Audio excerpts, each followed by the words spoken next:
สถาบันการต่างประเทศกระทรวงการต่างประเทศได้ร่วมกับสถานเอกอัครราชทูตแห่งสาธารณรัฐประชาชนจีนประจำสาธารณรัฐประชาธิปไตยประชาชนลาวจัดสัมมนาภายใต้หัวข้อการรักษาระเบียบการของโลกในแต่ละระยะภายหลังสงครามโลกครั้งที่ 2กองประชุมสัมมนาดังกล่าวได้จัดขึ้นที่ศูนย์การความมือสากลและการฝึกอบรมในตอนเช้าของวันที่ 5 มิถุนายน 2025โดยการเป็นประธานของทานไมทองธรรมวงศาของรัฐมนตรีกระทรวงการต่างประเทศบรรดาผู้เข้าร่วมได้รับรู้ถึงสภาพการของโลกในแต่ละด้านโดยเฉพาะแมนอิทธิพลของบรรดาประเทศมหาอำนาจที่ส่งผลให้มีการจัดระเบียบการของโลกขึ้นใหม่ทางนัยยะสงครามโลกและหลังสงครามโลกครั้งที่ 2เป็นต้นมา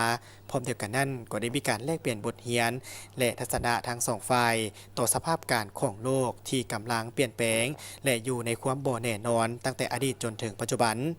พร้อมทั้งเป็นโอกาสอันดีในการเสริมขยายการร่วมมือระหว่างสถาบันการต่างประเทศและสถานเอกอัครราชทูตจีนประจำลาวพร้อมทั้งเป็นเวทีในการปรึกษาหารือและสุขยู่โครงการร่วมมือทั้งสองฝ่าย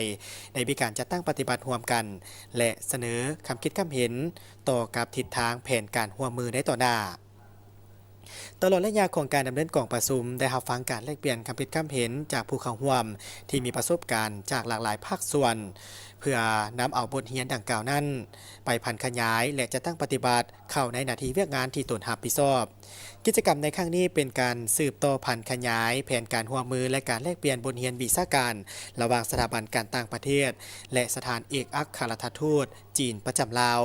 ซึ่งเป็นกิจกรรมทำอิฐที่สองฝ่ายได้มีการร่วมมือกันภายหลังที่ได้มีการจัดกิจกรรมต่างๆโดยเฉพาะคอมเมนต์ภายหลังที่มาประจำการของทานนางหยางหงเอกอัครราชทูตแห่งสาธารณรัฐประชาชนจีนคนใหม่พร้อมกันนี้ก็ได้เป็นการล่ำลึกถึงวันครบรอบ70 ปีแห่งไสยสดะประเทศจีน